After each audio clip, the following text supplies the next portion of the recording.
Southbridge, but I also am the Central Mass EMS Corporation president.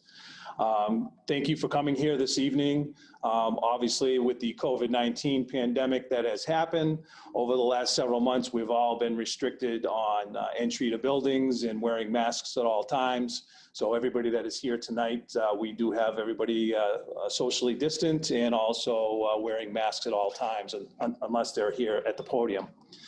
So again, this is the 2020 award ceremony that we usually do in May. Again, COVID has canceled that event for us. We decided that we would do it in September now that the restrictions have let go somewhat. And at this point, having something nice for EMS and public safety personnel was our thought, and moving this forward and having it on this first day of September of 2020.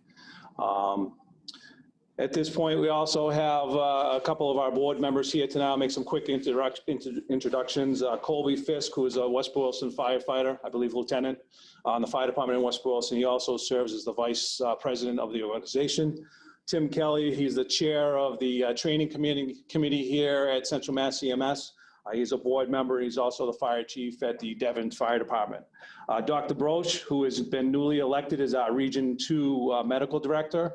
For most people in Central Massachusetts, you know Dr. Broch best as an emergency room physician, highly touted in the area. We actually saw him on TV for some COVID interviews. So Dr. Broch is here tonight. And again, he's been really a great asset, an additional asset to the organization here in Region 2. So that is kind of the opening introductions. I don't have to give restroom locations or things like that as we do for all meetings, but thank you very much. We're going to try to do some technology changes, and we are going to welcome Scott Cluett, our OEMS director, to say some words. This will be from video feed, so hopefully this all works well. So just bear with us for 1 second.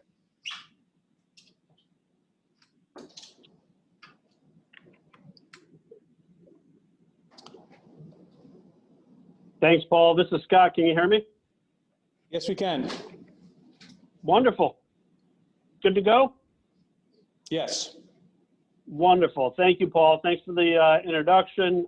Tina and team, fantastic work. Great job pulling this off. Good evening, everyone. And thank you for inviting me to the EMS Region 2 Central Mass Awards Ceremony. On behalf of the Office of EMS, I'd like to congratulate each award recipient. Your dedication to the EMS profession is appreciated and recognized, especially today. Thank you all for your hard work and service. We aren't often thanked for the work that we do, but this is an opportunity for us to put the work aside for a minute and reflect on the lives that we have touched over the past year. This is why I've always enjoyed award ceremonies. It's a great opportunity to slow down and reflect. It reminds me of why we do what we do every day, and I think we all need that reminder every once in a while. So everyone on the call, thanks for taking the time to recognize your local EMS providers and peers.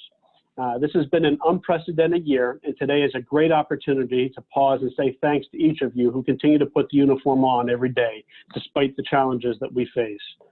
Congratulations, everyone, and please take care of yourself. I'm really looking forward to hearing the presentations tonight, and thanks again for inviting me, Paul.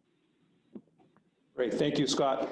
At this time, I did forget to thank the people that put this all together tonight. Tina Dixson, who's over here on my right-hand side.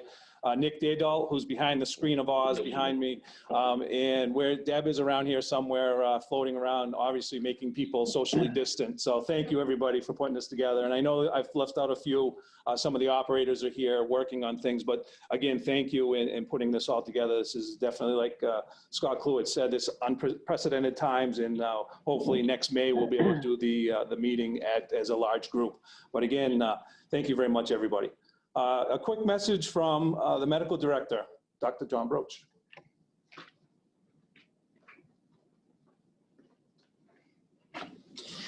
Good evening, everyone. Thank you so much for allowing me to be here.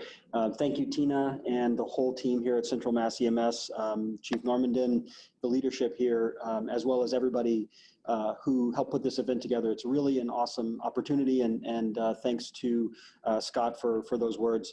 I guess I just wanted to add my thanks to everybody, especially the awardees, but really everyone who has put their lives on the line, who has put their safety on the line over the last year, doing things that we never expected to do as pre-hospital providers and as hospital providers. Our whole profession's been turned upside down in a way, and yet at the same time, the core of what we do has always been the same, and it still is. We go out and we get it done no matter what difficulties are out there, no matter what challenges we face, no matter what danger there is. We're there, you're there for whoever needs us, whenever they need us. Early in the pandemic, we didn't know how transmissible COVID was. We didn't know how many of us would get sick, and you got it done anyway. We didn't know always, or even still, where we would get the right PPE, and you went out and got it done anyway. That's because that's what you do.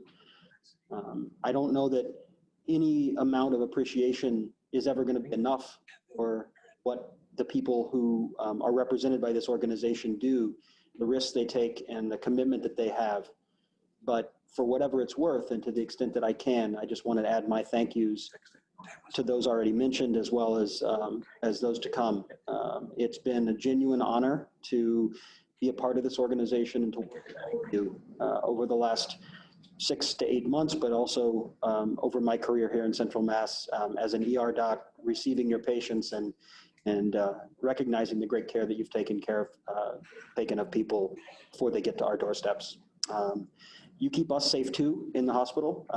You recognize COVID, you put masks on patients, you let us know that they're at risk, and that helps me go home at night and be safe. So you're, in a way, you're protecting everybody in your community and the other first responders, the other sort of frontline people that really depend on you. And that means an incredible amount to me. It means an incredible amount to my family. And I think I speak for everyone who works in healthcare when I say that we really can't say thank you enough for what you do. So thank you very much, and congratulations to all the awardees tonight.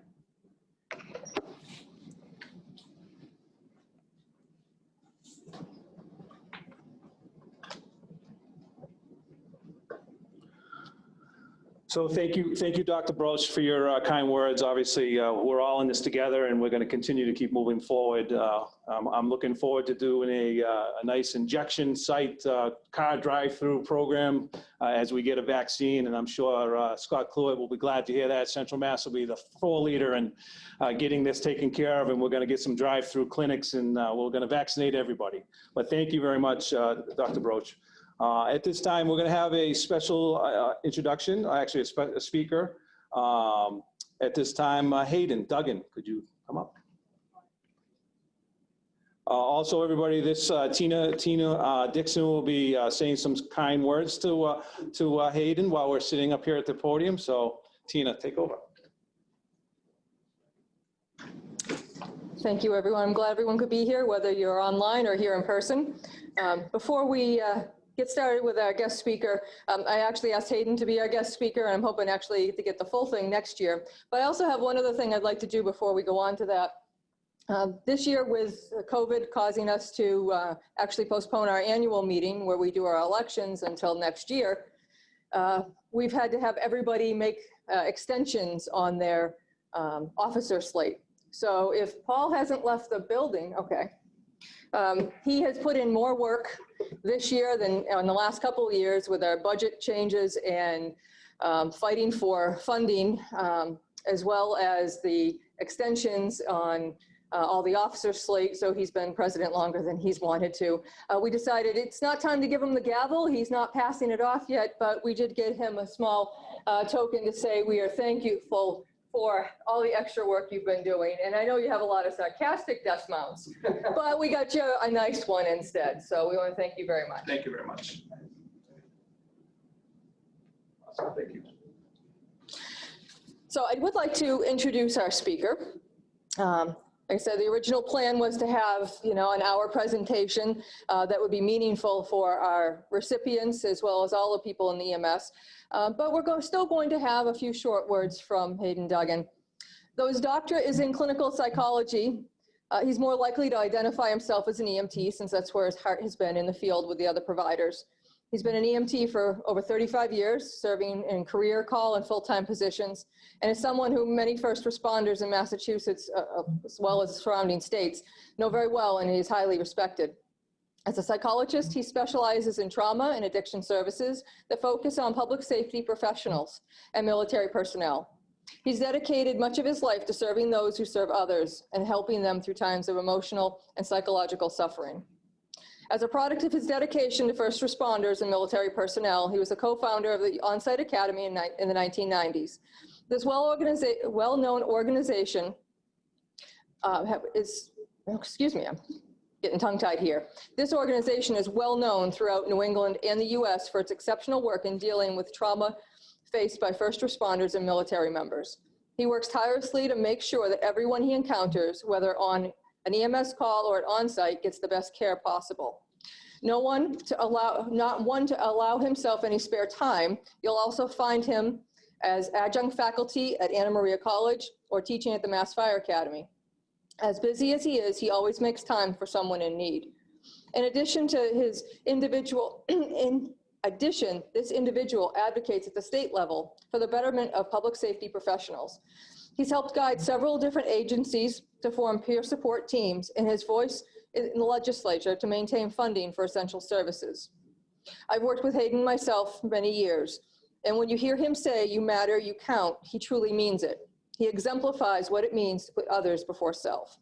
This might seem like a long intro for a short presentation, but that's because this is also the Special Service Award for 2020 being presented to Dr. Hayden Duggan of the On-Site Academy.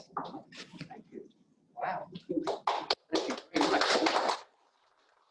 Well, that was fabulous. I can go home now. Thank you. You had to post your picture Oh, first. sorry. Wow.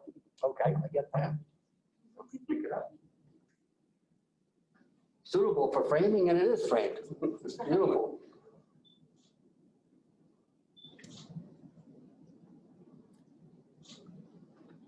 All set? All right, thank you. Great honor to be here today, folks. And no, Tina made it very clear. 10 minutes, and that's it. People will know me. This is this is my favorite subject. Taking care of our folks, and put a coin in the slot. You can't set me up. So I've got my watch out here. No more than 10 minutes. But it's a great honor to be here with all of you. And this is a great organization and a great award ceremony. Most of the stuff that we learn about taking care of EMTs, firefighters, and police officers and the jobs that they do for the public came out of the military. So just to start with some of the principles of military and combat stress psychology is based on normal reactions of normal combatants to abnormal events. And that's different from the way a lot of the mental health profession gets trained, which is trying to work with folks who have abnormal reactions to normal events. So unfortunately, there really isn't or hasn't been in mental health much of a specialty in working with first responders, but there has been for the military. So a lot of our principles come out of what we learned from the military. And we have a couple of principles that just apply great to working with our folks when they are temporarily overwhelmed by the stuff they've been exposed to. And they are immediacy. You got to get there fast. This is something where you say, oh, you know, from that dead baby call or the partial decap where you did CPR and, you know, fluids were coming out of every orifice. Yeah, we'll see you next Wednesday. That'll be fine. You got to get there fast. Proximity, if you can, you want to locate the services as close as possible in space and time to the folks that are affected, be they in the ER or pre-hospital. And the last is a duty expectant attitude. Our people are not defective. What they have to see, touch, smell, and go through for 30 years, call after call, shift after shift, is more than the ordinary civilian could possibly do. But there's nothing wrong with them. I mean, we're all a little crazy to be doing this. I was amazed that Tina said such nice things about me. We did 18 years of calls together, as many other things you could have said. But it was wonderful. I loved every minute of it. And I'm now still the geriatric EMT and Barry Rescue. However, getting back to the subject at hand.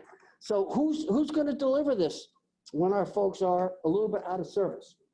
So first we had to do some research and find out what kinds of calls do make our folks a little bit overwhelmed, no matter how stress resilient they are, how tough they are, how many years they've been in the job. And let's remember that these are difficult professions, police, fire, and EMS. We lose a police officer every 57 hours, shot in the line of duty in this country. That was before all the recent craziness. I didn't say heart attacks or cruiser accidents, shot in the line of duty. We lose a firefighter every 3.2 days in the line of duty. And every single year, we lose between 70 and 80 EMS, whether fire-based or private, personnel in helicopter crashes, accidents, loading something into an ambulance, whatever. So families take it on the chin in our professions, and we don't say enough about them, and I'll return to that. The families and the children of EMS, police, and fire providers are themselves a very special breed and a very resilient breed. It's not easy to be the child of one of us. Miss Thanksgiving dinners, Christmas where dad or mom is gone, and worrying about them and seeing them on TV. Not every kid has to go through that, especially now. But on top of that, and I have to say this because we don't take ourselves too seriously, but we have to take what we do seriously. If police officers don't take care of themselves, the average police officer will live 10 years less than the normal American male. We don't have the stats for females yet. So this stress stuff matters. It's not just fluff. It's not the crybaby squad. It's medically important. The average firefighter is 12 years less. We don't have the stats yet for folks in EMS who are just in a sole EMS capacity. But so that should wake us up. That's not right. That should never happen. You matter, you count. If that was judges, if that was stockbrokers, if that was business corporate, titans, there'd be a great hue and a cry. Cops, firefighters, EMTs, we're expendable. If we don't care about ourselves, nobody else will. So we're kind of passionate about this subject, and we're kind of feisty. We really don't hold back, whether it's with the legislature or politicians or the public. You want us there, you want us to deliver excellent services. Good is the enemy of best, right? It's got to be excellent. Then we got to take care of ourselves, because only 1 to 4% of the people in the United States can do what you do.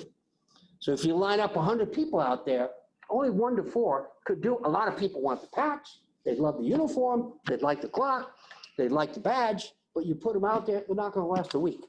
So that's the fact. 1 to 4% can do what you do. So it's a good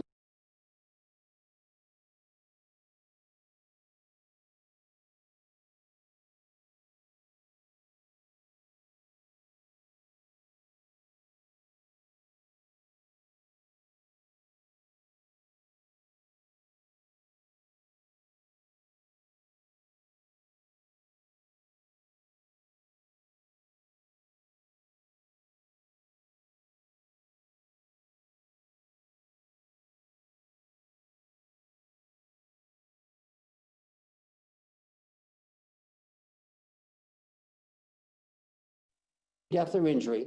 That was ranked as the hardest thing for any department to handle. Suicide of a working partner, not a civilian. Death or serious injury to children during the course of any emergency services operation. Not that that doesn't happen, unfortunately, we've all seen it, but it should never be routine. Prolonged failed rescues, where you have extended time on scene, you make eye contact with the victim. This is not a load and go, and unfortunately, you get to know that person a little bit for those 10 minutes. You feel something for them. Multiple casualty incidents, particularly if you're the first on the scene. I don't mean when incident command is set up, we have a command car, police have stretched the yellow tape, we got an engine washing the blood off the pavement, we got ALS, BLS, everything's organized. I mean, you're the first unit on the scene. You got an offset head on, you got bodies all over the highway, and it's just you and your BLS. Speaking of things that most of us can identify with. That's what we mean by MCI. We don't necessarily mean the marathon. And we were there, we're in tent A. So when I say that, I don't say it lightly, but a single incident in your town, if you're the person who is the remedy in that moment, can be just as powerful as an oh my God, multi-casualty incident. But then that's the next one, MCIs, and we don't mean Mass Correctional Institute. We mean multiple casualty incidents where, however your town defines that, your resources are exceeded and you have to call mutual aid. The next is victim known to respondent.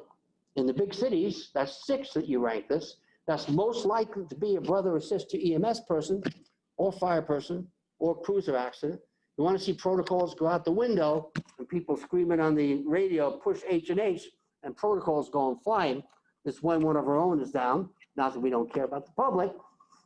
In the smaller towns, there's hardly a street we could go down in Hubbardston or Barry after those many years where we haven't been on a call for something. So you get to identify where the call is, not by the street, but it's down in that cul-de-sac where the guy was smoking with the oxygen tank and blew himself up. Oh yeah, I know where you mean. And lastly, any incident where your personal safety is unusually jeopardized. And I would challenge you to find any other profession that would rank that last. You do. That's the least important.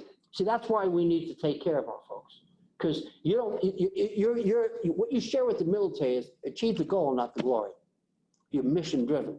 So we're kind of serious about taking care of any one of you when it's been too much. And I'm watching the clock, couple of minutes left. We have a system in the Commonwealth. It's probably the best in the nation. You may not be aware of it, but it is the Mass Statewide Peer Assistance Network. And there are 18 volunteer teams, and they've been around since 1989. And through TINA and through this organization, it's one-stop shopping. You can make one call, and within 90 minutes, the team must field a response. The teams are specially trained. There is a certification class they have to take, and their clinicians work with them. It's a peer-driven, clinically guided movement. And when it works, when we get the mental people like myself and we get the peers out there working together, there is no reason why we should lose somebody to stress. Not any longer. That's the old days. Now we're out there. So you got 18 teams, including several in this area. One of the people receiving the award today is one of my heroes, Ron Gigliotti from Worcester EMS, who is probably one, I'm not singling anybody else out, I don't know the other people. Ron is probably one of the most skilled peer support people you will find anywhere, and he's 24/7. He came back from his vacation to deal with a recent homicide-suicide we had. That's just who Ron is. So it works great when it's a peer clinical alliance. And where we are right now in the Commonwealth is we had a ladder of interventions from out in the street, because the closer you stay to the street, the closer you stay to where the biggest need is. Sometimes a medic needs to talk to a medic. They certainly don't want to see a shrink out there. All the way up to the formal group interventions that we happen to call debriefings, but better now, I think, just to call them group meetings, because that word has lost much meaning. And then all the way up to one-to-ones, chaplains. Chaplains are critical to us. If there was a God, how could he have let this happen is something you hear at the scenes. Fortunately, that's there. They work for a different boss. I turn those questions over to the chaplains. And we also have clinicians who hopefully can walk, talk, and chew gum at the same time and don't have to ask you what a backstep man is, and they know what a Kevlar vest is, and they know how to listen, and they respect what you do. That's what it's based on. They don't need to be EMTs, cops, or firefighters. They just need to respect what you do and listen. So I have 1 minute left. You have that ladder of interventions. Shame on us if we do not take care of our folks and it's normal. And you never know when it's going to hit you. You could have 18 years in the street without being bothered by a call at all. And something about this particular call, whether it was a child call or you related to something in your family or who knows what it is, and it could be in the hospital, you're not right afterwards. The family always knows. When we finally get around to helping you, the wife will say, "You're just figuring this out? He's been a bear for the last 6 months. You're finally figuring out it was that call or that fire that did it." So we have all of these interventions. The on-site academy is just at the far end. It's when the guys from Oklahoma City called it happy camp. It's when you need to go decompress. We don't do anything different than our teams do, one-to-one groups. We have some advanced techniques that come out of the military, something called rapid eye movement. But basically, we just get you away from the chaos for a while. And it's a 5-day program. We have a 90% return to duty rate. We've had 6,800 people through. If you've never heard of us, that's good, because we don't advertise and market. But the only way you can hurt us is by not using us if you need us. We have 19 staff. We're a nonprofit. We have a lot of volunteers. We will take good care of you. We'll take very good care of you. And we don't talk to nobody. It's confidential. So thank you. Really an honor to be able to just get the word out. And I'm very grateful for this wonderful award. Unless something take it now. Great, I can take it home. Great. Thank you so much.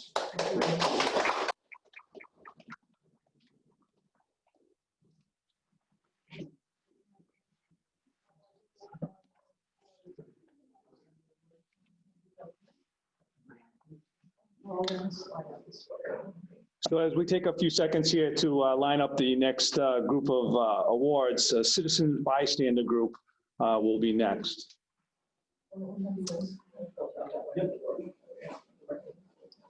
I believe this first one has several candidates or award recipients, I should say.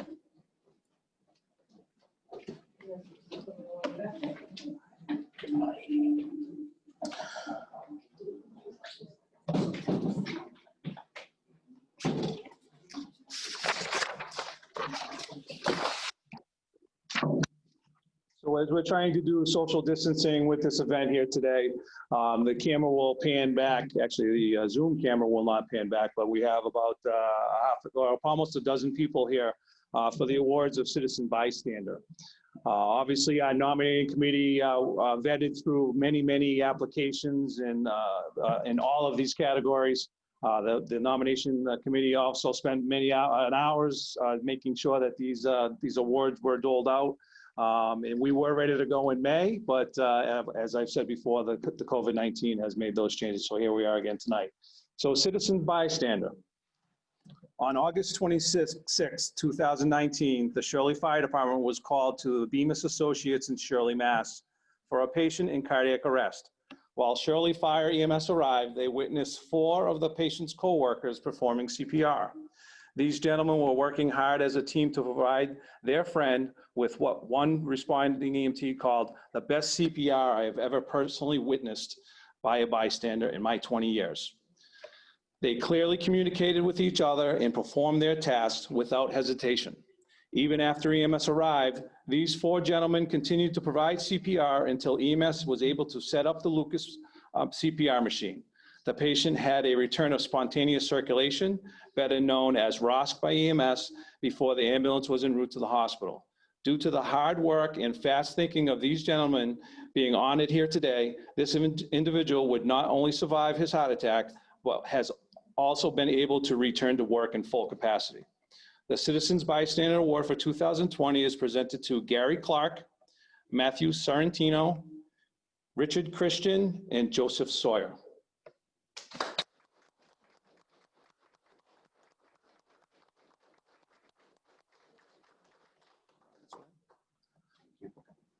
So if you just stop at the plaques there, I know I'm not 6 feet away. I'll put my mask back on. And we'll pose for a picture.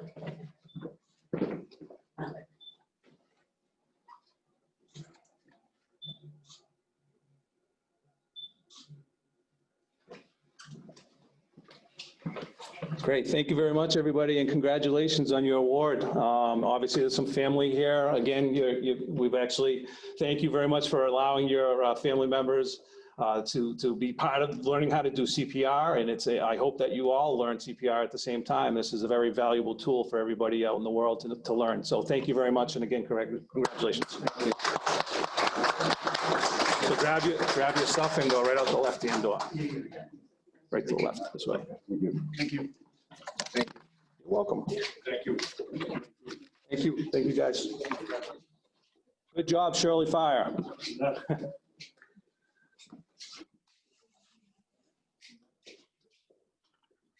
So as we organize the next group of award recipients, we'll be talking about the First Responder Awards.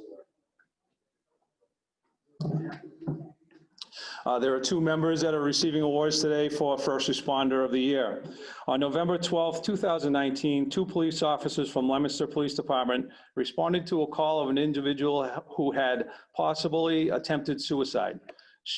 Arriving shortly before the EMS crew, there were 2 officers encountered the individual bleeding profusely from a gaping, self-inflicted wound to the neck. The laceration involved the great vessels of the neck and posed an immediate life threat. The officers immediately used quick clot, hemostatic gauze, packed the wound to control the bleeding, and stabilize the wound until ambulance personnel arrived. Due to the quick thinking of these officers, hospital staff were able to stabilize the individual and transfer him to the trauma center for definitive care.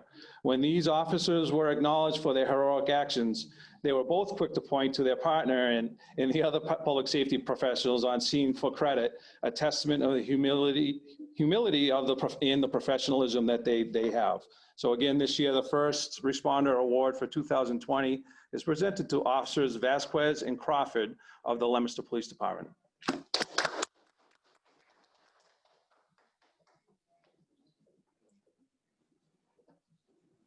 Vasquez, Crawford, thank you very much. Good job. And if you want to pull your mask down, we can get a nice picture. So breathing.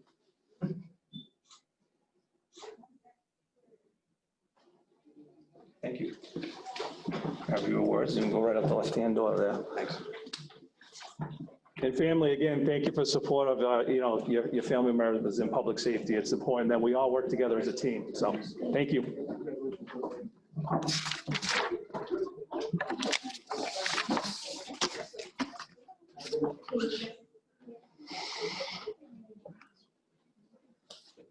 Thank you, whoever said that. Next recipient is the EMS Service Organization Award. While performing a joint water rescue training drill with several area departments, this department witnessed a fellow fire officer collapse in cardiac arrest. CPR and ACLS were initiated immediately, and the patient was successfully resuscitated. A well-coordinated response that included immediate life-saving interventions and early activation of life flight led to the positive outcome of a neurologically intact cardiac arrest survivor. From initial witnesses of the arrest through turnover of the care to the life flight crew, the fire EMS crew coordinated and performed outstanding patient care with all the right links connected in the chain of survival. This exceptional performance happened while under the stress of caring for a fellow firefighter. Thank you. The EMS Service Organization Award for 2020 is presented to the Winchendon Fire Department. Come on in front, hey guys. Yeah, you can take your mask off for a second.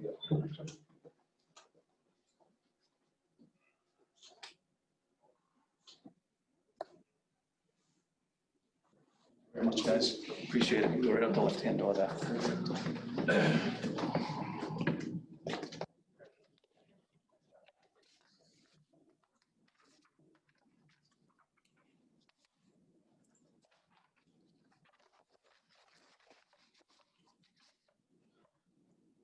Is that all three of them? All right. So this next award is for the EMT of the Year Award. This recipient has been an EMT for nearly a decade and is known by those around him as a dedicated and service-oriented individual. Through the years, this EMT has always maintained the high degree of motivation and sense of humor he started with. He demonstrates the utmost professionalism and always treats each of his patients with empathy and as a unique individual. Additionally, he strives for excellence when serving as a paramedic assistant and often anticipates what his partner will need before they even ask for it. He shows the same concern for his coworkers as he does his patients, frequently volunteering for extra tours, readily swapping shifts for those who need it, and even covering an extra call so a coworker can grab an overdue meal. This EMT is constantly looking for ways to improve his craft and exemplifies what it means to be a professional. The EMT Award for 2020 is presented to EMT Mark Lovely of the MedStar EMS Division and Brookfield EMS.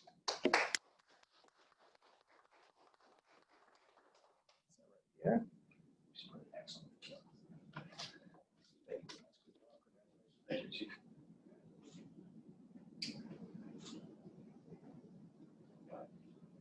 Check it right up that way.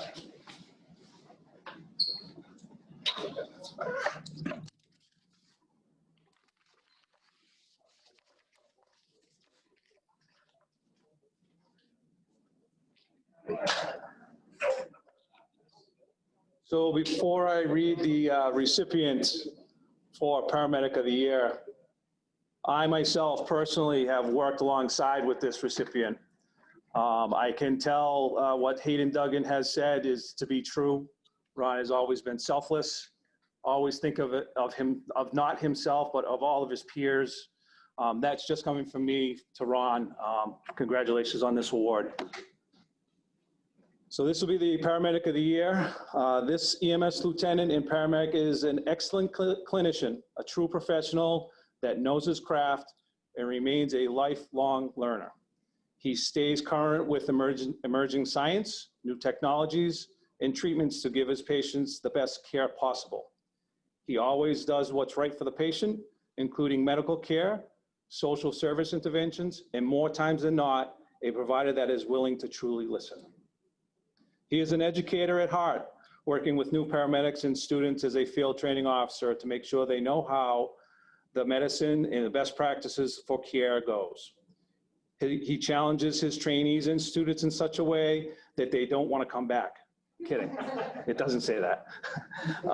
That the science and he impresses them on how to learn and the best way to learn. He is published contributor to pre-hospital medicine book, investing many hours of research and writing. He has taken the leading role in defining, reporting, preventing violence against pre-hospital providers. Throughout the recent COVID-19 pandemic, he has also stepped forward in so many ways. He makes sure everyone on his shifts has adequate PPE and that they all know how to use it effectively. He often functions as a safety officer at COVID-19 calls to make sure everyone at present is adequately protected and to ensure that the patient is treated well and efficiently. Anyone that knows this medic, like I've already explained from my personal points of view, that he has a gift to gab, which is a great asset in this line of work with the peer support team. Many providers seek him out to discuss difficulties on the job or even in their personal lives. And he also has the ability to sense when something is just not right with somebody. Those discussions and interactions have undoubtedly saved careers and probably lives. The Paramedic Award for 2020 is presented to Lieutenant Ronald Gigliotti of Worcester EMS.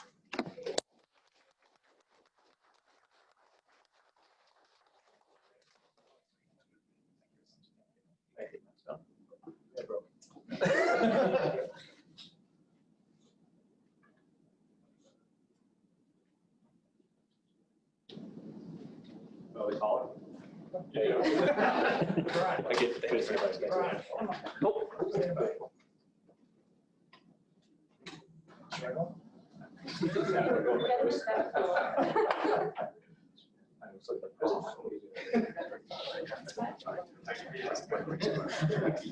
Oh, I know. Mm-hmm. Thank you very much. Great, thank you, Ron. Thank you. Thank you, everybody.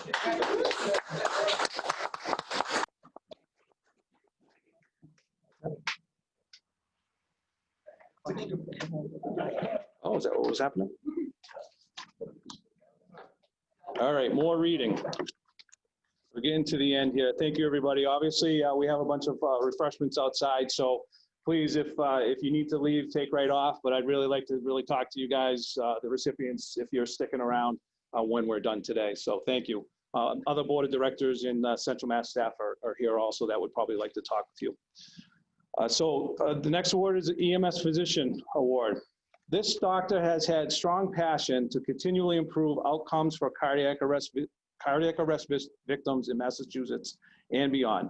Under his leadership, the UMass Memorial Medical Center's Communication Center continually works to reduce the amount of time it takes between the initial 911 call and the start of CPR. His work has included developing hands-off tools and facilitating education and continuous quality improvement, allowing recognition of cardiac arrest and initiation of chest compressions to happen much sooner in the EMD process. Additionally, this doctor has developed a citizen's chest compression only and AED use CPR course that closely follows the instructions that communication specialists will give 911 callers over the phone.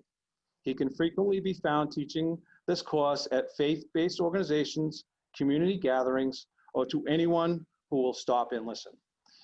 He engages, I hear a couple of chuckles over there. He engages political leaders and frequently addresses them about cardiac arrest and EMS-related issues. He has spearheaded legislative action to improve emergency dispatch processes across Massachusetts and continues to seek grant funding for better trained communication specialists via simulation in a controlled and safe environment. He is a visionary that works tirelessly to improve the care EMS providers deliver through his role as a medical director. He ensures that medical students understand the impact of EMS has on patients' outcomes. His work with other medical directors has focused on a team-based approach that includes communication specialists, first responders, and field providers. This EMS Physician Award for 2020 is presented to Dr. Joseph Sabato.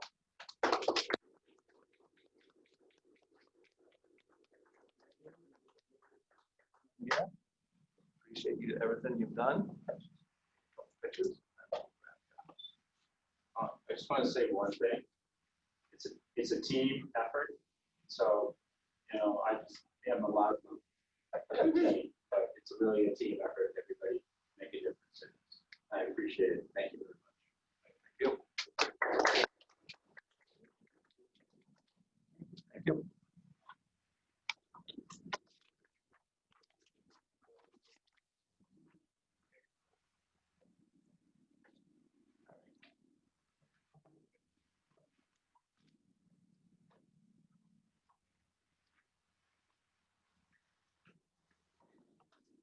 So this year is my first opportunity as the region's second executive director to select the recipient for the Director's Award.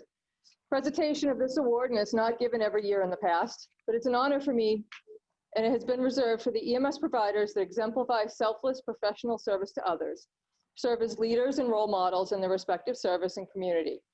This year's recipient began his career as an EMT back in April of 1975. Working for Scott McAvoy Ambulance, shortly followed by Worcester Zimmer Ambulance. Many will not even know what those names are.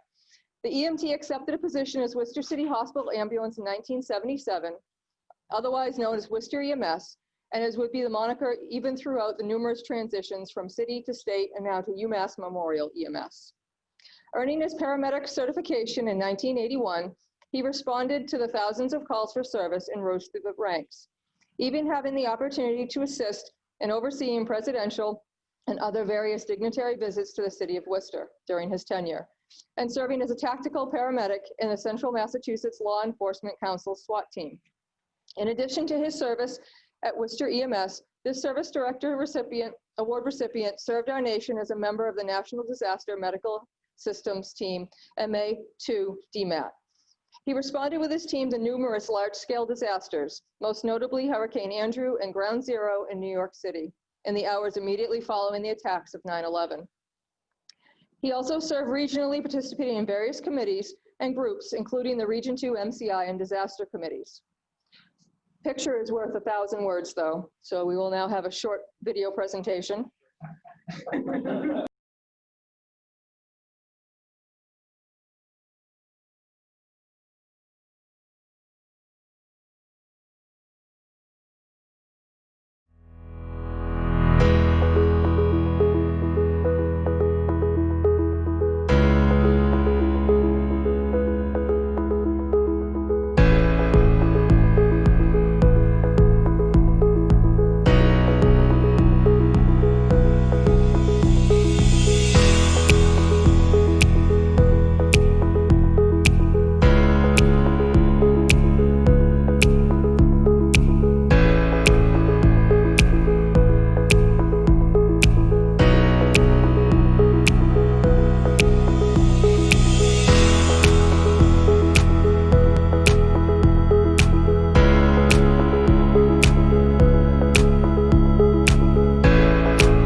esteemed honor to call forward this time the recently retired Chief of UMass Memorial EMS, Stephen Haynes, to receive the 2020 Directors Award.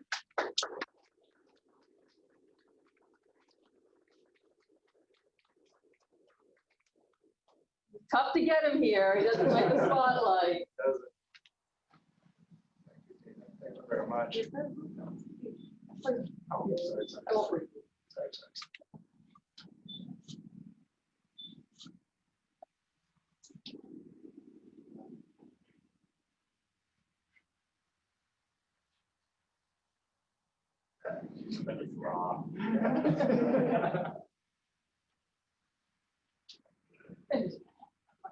Please don't forget EMS. Very cool. Thank you very much. You're very welcome. Absolutely. We'll get arrested by the COVID police later. I echo what Dr. Sabato said, you know, it's a team effort, especially the home team. Yes. And when he was saying the home team, he was pointing to his wife. That's for sure. And I do have some flowers for your wife as well to take home. So Thanks, Tina. you're welcome. So I want to thank everyone for being here. Each year, of course, Central Mass EMS tries to do these EMS awards, and they're typically held at the annual meeting in May. We receive these nominations from our 76 communities that comprise Central Mass, Region 2 EMS, and we want to recognize the exemplary service and actions of these extraordinary individuals and organizations we've seen here tonight. This year, even while in the midst of one of the most impactful healthcare emergencies the world's experienced, we wanted it to be no different. While the presentation format was different, the sentiment of these awards perhaps more profound for our frontline workers as they continue to serve our communities and face the health risks to themselves and their families. I want to thank you again for everyone who received their award for your service. Congratulations. I also want to thank everyone for attending in person and online. And I would like to extend a special appreciation to our Board of Director members, our committee chairs and officers for the work they've been doing throughout the year and volunteered their time. And of course, our Central Mass staff and CMED operators who keep the business running on a day-to-day basis. Thank you, everyone. Hopefully in May, we'll have a sit-down dinner and a presentation that's even more spectacular than this, but these award recipients were well-deserving and we wanted to recognize them tonight. Thank you very much.